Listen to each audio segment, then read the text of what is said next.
Hello friends, welcome back to this channel. हमने पिछले videos में ग्लाइकोलाइसिस का preparatory phase, payoff phase अच्छे से कवर कर लिया। 3 वीडियोस उसमें डाले। एक तो ओवरव्यू है, एक प्रिपरेटरी फेज है, एक पे ऑफ फेज है। सारे एंजाइम्स के बारे में बात किया। अ, अभी हम नेक्स्ट चलते हैं कि हमारे पास पाइरूवेट बन गया और पाइरूवेट से अब आगे कैसे सिस्टम काम करेगा। तो शायद आप लोगों को आपने अगर पहले वाले वीडियोस नहीं देखे तो प्लीज देख लीजिए। वीडियोस थोड़े से लंबे हैं। इतने लंबे ग्लाइकोलाइसिस के वीडियोस, उसमें भी 3 वीडियोस शायद थोड़े लंबे हैं, लेकिन बहुत ज़्यादा इंफॉर्मेशन है। बहुत इंफॉर्मेटिव है वो तीनों वीडियो। थोड़ा सा आप वो देख लीजिए। लिंक यहाँ पे ऊपर इधर उधर कहीं पे तो होगा। मैं डिस्क्रिप्शन बॉक्स में भी लिंक दे दूंगी, तो प्लीज वो देखिए। और उससे अगर आपने वो देखा है या फिर अगर आपको ग्लाइकोलाइसिस के बारे में पता है, तो आपको पता होगा कि ग्लाइकोलाइसिस में 1 मॉलिक्यूल ऑफ ग्लूकोज से अल्टीमेटली बनता है 2 मॉलिक्यूल ऑफ पाइरूवेट। ठीक। और फिर बेस्ड ऑन ऑक्सीजन प्रेजेंट है या नहीं, वो आइदर तो जाता है फर्मेंटेशन में या फिर वो जाता है टीसीए साइकिल में। ठीक है, थ्रू पाइरूवेट ऑक्सीडेशन। अब यहाँ पे अगर ऑक्सीजन प्रेजेंट है तो ये वाला फेज चलता है, और अगर यहाँ पे ऑक्सीजन प्रेजेंट नहीं है तो फर्मेंटेशन चलता है। तो टीसीए साइकिल, पाइरूवेट ऑक्सीडेशन और टीसीए साइकिल के बारे में हम नेक्स्ट फेज में बात करेंगे। आज हमारा जो मेन टारगेट है वो है फर्मेंटेशन। ठीक है। फर्मेंटेशन देखिए, बैक्टीरिया, जनरली कुछ बैक्टीरिया होते हैं जो फर्मेंटेशन करते हैं, और डिफरेंट टाइप के फर्मेंटेशन होते हैं। इथेनॉल फर्मेंटेशन हो सकता है, लैक्टेट फर्मेंटेशन हो सकता है, ब्यूटेनॉल फर्मेंटेशन हो सकता है। ऐसे बहुत सारे फर्मेंटेशन के टाइप्स है, लेकिन मेजरली जो हम पढ़ेंगे वो एक तो है इथेनॉल फर्मेंटेशन जिससे अल्कोहल बनता है, और दूसरा है लैक्टिक एसिड फर्मेंटेशन या फिर लैक्टेट फर्मेंटेशन। यही दो सबसे मेजर है। बाकी ब्यूटेनॉल फर्मेंटेशन होता है, और मतलब बहुत सारे फर्मेंटेशन होते हैं, बहुत सारे एसिड ऐसे होते हैं, एसिड और अल्कोहल ऐसे होते हैं जो फर्मेंटेशन के थ्रू प्रोड्यूस होता है। ठीक है। बट आज हम इथेनॉल और लैक्टेट इन दोनों के बारे में ही बात करेंगे। चलिए देखिए, इथेनॉल फर्मेंटेशन बहुत आसान है। 2 एंजाइम मेनली चाहिए होता है, तो आज हम बात कर रहे हैं इथेनॉल फर्मेंटेशन के बारे में। 2 एंजाइम मेनली चाहिए होता है। एक है पाइरूवेट डिकार्बोक्सिलेज, दूसरा है अल्कोहल डिहाइड्रोजनेज। ठीक है। पहले हम बात करते हैं कि हमारे पास है पाइरूवेट, और पाइरूवेट से पहले बनेगा एसिटल्डिहाइड। इसके वजह से पाइरूवेट में कितने सारे कार्बन है? पाइरूवेट में है 1, 2, 3। एसिटल्डिहाइड में सबको पता है थे कि 2 कार्बन होते हैं एसिटल्डिहाइड में। ठीक है।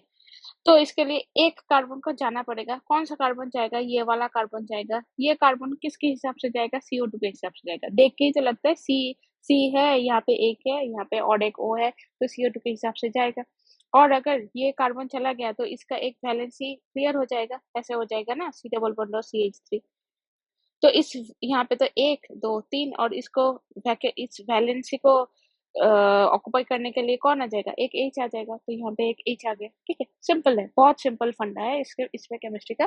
तो पाइरूवेट डिकार्बोक्सिलेज, हाँ, लेकिन एक बहुत इंपॉर्टेंट चीज है, वो है थायमिन पाइरोफॉस्फेट। थायमिन पाइरोफॉस्फेट क्या करता है? थायमिन पाइरोफॉस्फेट यहाँ पे को फैक्टर का काम करता है। को फैक्टर का काम करते हैं किसके लिए? पाइरूवेट डिकार्बोक्सिलेज के लिए। ठीक है। तो इससे बन गया एसिटल्डिहाइड। अब एसिटल्डिहाइड से इथेनॉल बनेगा। कैसे? डिहाइड्रोजनेज से। ठीक है। अगेन एल्डिहाइड से अल्कोहल बन रहा है। एल्डिहाइड से, ये तो सिंपल केमिस्ट्री हो गया हमारे लिए। एल्डिहाइड से अल्कोहल बन रहा है। ठीक है। तो है क्या ये? Basically oxidation reduction reaction, right. तो कौन सा एंजाइम यहाँ पे काम कर रहा है? अल्कोहल डिहाइड्रोजनेज काम कर रहा है। जब भी डिहाइड्रोजनेज काम करेगा क्या होगा? NADH से NAD प्लस होगा, या फिर NAD प्लस से NADH होगा, कुछ तो होगा। लेकिन डिहाइड्रोजनेज काम कर रहा है, मतलब ये है एक ऑक्सीडेशन रिडक्शन रिएक्शन। किसका ऑक्सीडेशन हो रहा है, किसका रिडक्शन हो रहा है? थोड़ा सा यहाँ पे देख के आप लोग बताने की कोशिश कीजिए। ऑक्सीडेशन किसका हो रहा है?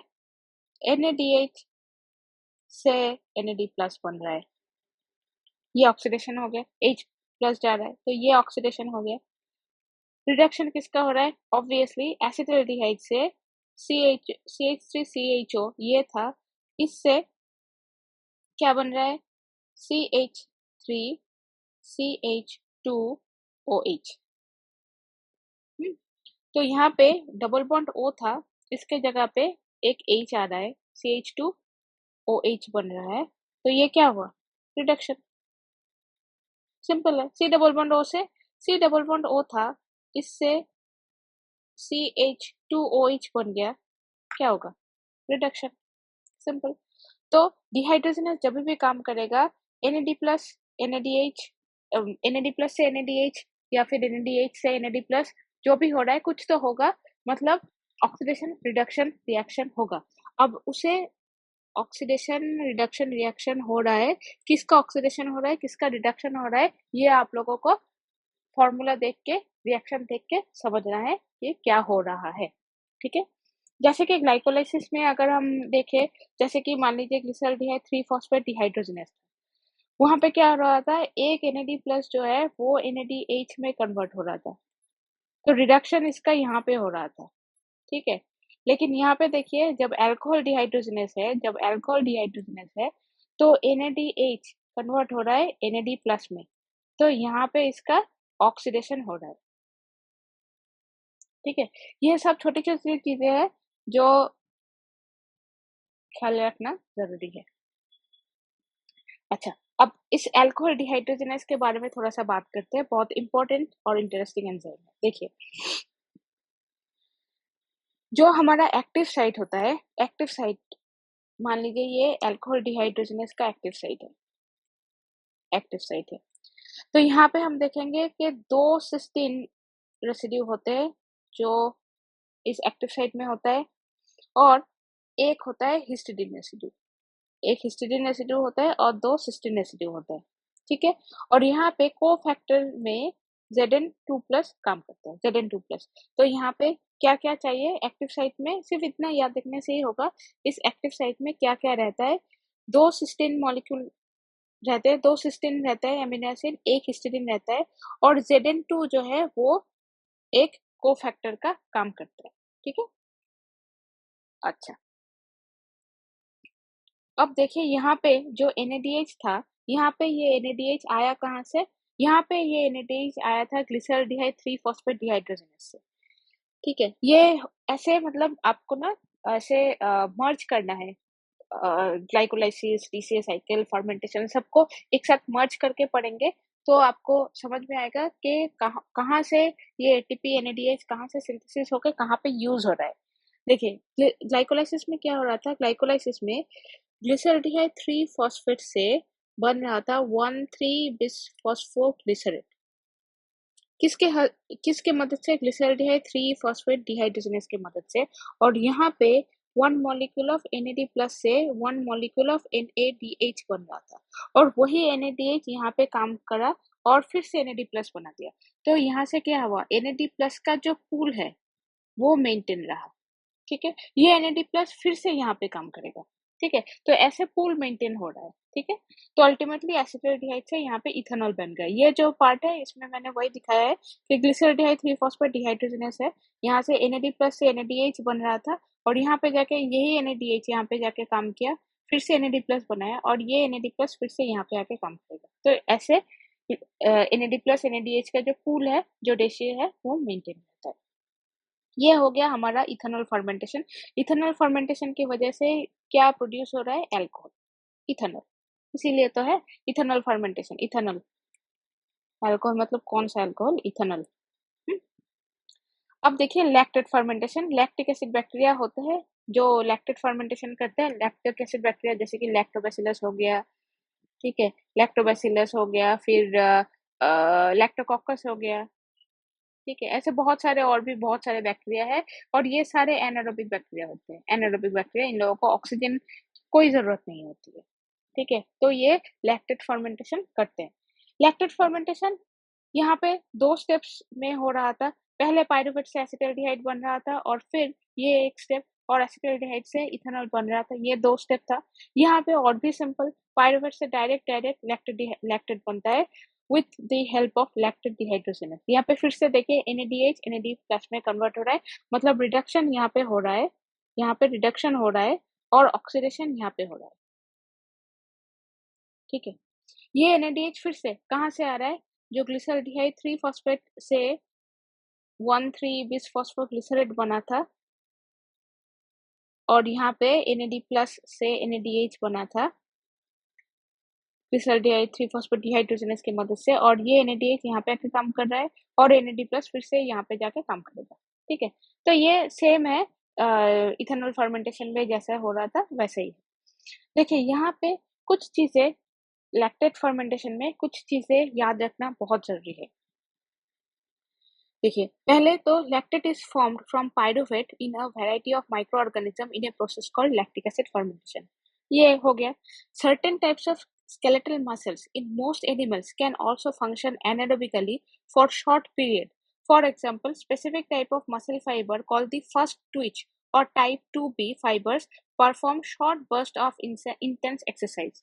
जो हम लोग जब हम लोग क्या बोले बहुत जल्दी स्प्रिंट्स लेते हैं ना, मतलब बहुत जल्दी इधर से उधर भागते हैं, मतलब जस्ट 1 मिनट के लिए या फिर 30 सेकेंड्स के लिए बहुत जल्दी भागते हैं, तो वो जो स्प्रिंट्स होता है या फिर हम लोग जब वो हाँ, मतलब ऐसे ही कुछ जब एक्सरसाइज करते हैं या फिर अचानक से बहुत इंटेंस एक्सरसाइज होता है 20 टू 30 सेकेंड्स के लिए, तो उस टाइम में क्या होता है, ऑक्सीजन मसल के पास पहुंचे, एरोबिक रेस्पिरेशन हो, उतना टाइम नहीं होता यहाँ पे। तो तब जाके ये मसल, हमारे जो स्केलेटल मसल्स है, कुछ कुछ स्केलेटल मसल्स है, सारे स्केलेटल मसल्स नहीं, यहाँ पे टाइप 2B या फिर जिसे हम कहते हैं फर्स्ट ट्विच, फर्स्ट नहीं, ये फर्स्ट होगा, मतलब बहुत जल्दी जो काम करता है, फास्ट ट्विच।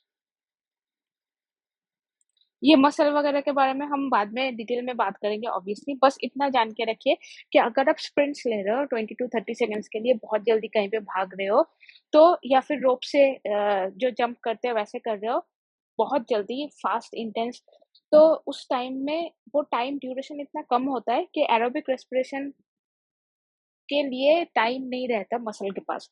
तो तब मसल क्या करता है, तब मसल ये लैक्टिक एसिड फर्मेंटेशन बनाता है, ठीक है, इंटेंस एक्सरसाइज के लिए। तो लैक्टिक एसिड फर्मेंटेशन कुछ माइक्रो ऑर्गेनिजम्स भी कर सकते हैं, और हमारे एनिमल बॉडी में कौन सा कर सकता है, फास्ट ट्विच या फिर टाइप 2B। जैसे कि चीता जब दौड़ता है ना, लेपर्ड जो बहुत जल्दी दौड़ते हैं लेकिन वो ज्यादा देर तक दौड़ नहीं पाते, ठीक है, वो जो है वो होता है उसमें, तब जो मसल्स उनके काम करते हैं लेपर्ड के, तो वो होता है फर्स्ट ट्विच या फिर टाइप 2B मसल्स, और उसमें फर्मेंटेशन होता है, ठीक है।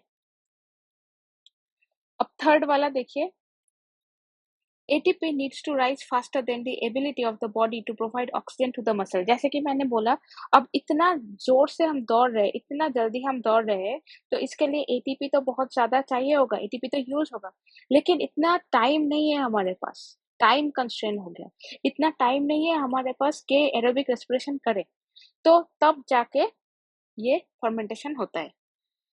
नेक्स्ट क्या बोला गया है, द मसल फंक्शन एनारोबिकली, क्योंकि ऑक्सीजन अपटेक करने के लिए टाइम ही नहीं है, until fatigue sets in which is caused in part by lactate buildup, ठीक है। तो यहाँ पे ये फर्मेंटेशन कर रहा है, यहाँ पे फर्मेंटेशन हो रहा है, किसका, लैक्टेट फर्मेंटेशन हो रहा है, और लैक्टिक एसिड धीरे धीरे इस फर्स्ट ट्विच मसल में लैक्टिक एसिड बिल्डअप हो रहा है, जितना ज्यादा बिल्डअप होता जाएगा उतना जल्दी ये फैटिक आएगा। अच्छा, तो कहाँ पे थे हम, हाँ, अ, देखिए यहाँ पे क्या हो रहा है, indeed the pH of resting type 2B muscle fiber which is about 7.0 may fall as 6.3,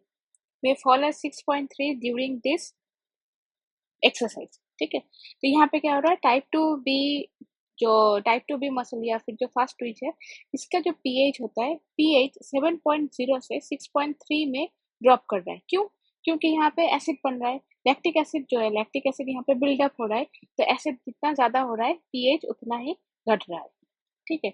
this drop in pH inhibits phosphofructokinase, PFK1 किसके लिए ये काम करता है, PFK1 ग्लाइकोलाइसिस के प्रिपरेटरी फेज में फ्रुक्टोज 6 फॉस्फेट से 1,3 फ्रुक्टोज 1,6 बिसफॉस्फेट बनाता है, PFK1। A lactate H+ importer allows the exit of the lactate from muscle cell. The reduction of pyruvate by NADH to form lactate is catalyzed by lactate dehydrogenase. तो ये जो muscle के अंदर ये जो muscle था, मान लीजिए ये मसल है, ठीक है, ये फर्स्ट ट्विच मसल है, फर्स्ट ट्विच मसल है, इसके अंदर लैक्टिक एसिड बिल्डअप हो रहा है और लैक्टिक एसिड के साथ साथ यहाँ पे पीएच जो है, pH is getting down, acid बन रहा है, पीएच घट रहा है, H प्लस बढ़ रहा है। तो यहाँ पे एक सिम्पोर्टर है। सिम्पोर्टर मतलब आपको पता है, सिम्पोर्टर मतलब दो चीजें एक ही साइड पे ट्रांसपोर्ट होगा। लैक्टेट भी बाहर जा रहा है, यहाँ पे लैक्टेट भी बाहर जा रहा है और H प्लस भी बाहर जा रहा है, ठीक है। तो ऐसे लैक्टेट अभी कहाँ पे आ रहा है, मसल से बाहर आके ब्लड ब्लड में आ रहा है, ठीक है। और उसके बाद ये जो रिडक्शन हो रहा है पायरुवेट का, तो ये होना तो अब लैक्टेट बाहर आ गया, तो लैक्टेट ब्लड के थ्रू ट्रांसपोर्ट होगा और यहाँ पे जो फर्स्ट ट्विच में लैक्टेट एक्युमुलेशन की वजह से जो फैटिक बन रहा था, जो फैटिक हो रहा था, वो फैटिक स्टेट अभी नॉर्मलाइज्ड होता जाएगा और फिर ये जो लैक्टेट है ये ब्लड के थ्रू इधर उधर ट्रांसपोर्ट हो जाएगा, जहाँ जहाँ पे किडनी या फिर लिवर में, मोस्टली लिवर में फिर से लैक्टेट अंदर जाएगा और लैक्टेट जाके वहां से फिर से नियोग्लूकोजेनेसिस करेगा। उसके बारे में हम बाद में बात करते हैं। कौड़ी साइकिल चलता है वहां पे, ठीक है। और यहाँ पे लेकिन अभी यहाँ पे क्या हुआ, जो फास्ट ट्विच मसल है, फास्ट ट्विच मसल से जब ये लैक्टेट निकल गया, जब ये लैक्टेट निकल गया और H प्लस पे निकल गया, तो यहाँ पे क्या हुआ, ये जो पीएच है और यहाँ का जो फैटिक कंडीशन है वो धीरे धीरे नॉर्मलाइज हुआ। पीएच भी लगभग 7.0 के आसपास आ गया और ये जो फैटिक वाला स्टेट है, ये फैटिक वाला स्टेट भी नॉर्मलाइज हो गया, ठीक है। और पायरुवेट से लैक्टेट में कन्वर्ट करने के लिए कौन जरूरी है, लैक्टेट डिहाइड्रोजनेज। इतना आई होप आपको समझ में आया होगा। फिर मैं फिर से एक बार बोलती हूँ, ये फर्स्ट फर्स्ट ट्विच मसल के बारे में थोड़ा सा और बात कर लेते हैं। देखिए, मान लीजिए ये फर्स्ट ट्विच मसल है, ये है टाइप 2B मसल जो स्प्रिंट्स वगैरह में काम करते हैं। इन लोगों के पास इतना 20-30 सेकेंड्स के लिए बहुत ज्यादा इंटेंस काम करते हैं, तो इनके पास इतना ज्यादा टाइम नहीं रहता कि ऑक्सीजन के थ्रू ऑक्सीजन फॉस्फोरिलेशन जो हो रहा है उससे वो एनर्जी गेन करे, ठीक है। ऑक्सीजन फॉस्फोरिलेशन में क्या होता है, इलेक्ट्रॉन ट्रांसपोर्ट चेन चलता है, वो ऑक्सीजन को अपना इलेक्ट्रॉन देता है और फिर एटीपी बनता है। इतना ज्यादा टाइम टाइप 2B मसल्स के पास नहीं रहते क्योंकि वो लोग बहुत कम टाइम के लिए इंटेंस वर्कआउट करते हैं। तो इसके लिए यहाँ पे क्या होता है, यहाँ पे होता है लैक्टेट फर्मेंटेशन। पायरुवेट से लैक्टेट बन जाता है एनारोबिक कंडीशन में, ऑक्सीजन चाहिए ही नहीं होता। लेकिन यहाँ पे जब लैक्टेट बन जाता है, जब यहाँ पे लैक्टिक एसिड बन जाता है, एसिड बना मतलब इसका पीएच ड्रॉप करता है। पीएच कहाँ से, 7.0 से 6.3 में ड्रॉप करता है। इसके वजह से यहाँ पे फैटिक आता है, मसल अच्छे से काम नहीं कर पाता क्योंकि एक तो लैक्टिक एसिड बिल्डअप हो गया है। ऐसे जो मसल फाइबर्स रहते हैं ना, ऐसे मसल फाइबर्स रहते हैं, तो मसल फाइबर्स के बीच में लैक्टिक एसिड एक्युमुलेट हो जाते हैं, तो इसीलिए मसल ठीक से कांटेक्ट नहीं कर पाता और प्लस इसका पीएच भी ड्रॉप हो जाता है। तो इसके लिए इस कंडीशन को संभालने के लिए इन लोगों के मेम्ब्रेन में क्या होता है, एक lactate H plus symporter, lactate H plus symporter होता है और वो lactate H plus symporter lactate को भी बाहर निकाल देता है और H प्लस को भी बाहर निकाल देता है। H प्लस भी बाहर हो गया और लैक्टेट भी बाहर हो गया और फिर ये लैक्टेट थ्रू ब्लड ट्रांसफर होके ये कॉरी साइकिल में जाएगा। ये कॉरी साइकिल के बारे में हम बाद में बात करते हैं, ठीक है। H प्लस में निकल गया तो H प्लस पीएच जो है, पीएच भी नॉर्मल हो गया और ये लैक्टेट भी बाहर आ गया, तो इसका जो फैटिक कंडीशन था, अब ये फैटिक कंडीशन रहा नहीं, मसल फिर से अच्छे से काम कर पाएगा, ठीक है। तो यहाँ पे यही है कि पायरुवेट से लैक्टेट बनता है through which enzyme, lactate dehydrogenase, ठीक है। ये है छोटा सा एक वीडियो था अबाउट इथेनॉल फर्मेंटेशन और lactic acid fermentation. I hope आप लोगों को समझ में आया। Thank you. नेक्स्ट वीडियो में हम लोग बात करेंगे regarding the control of glycolysis.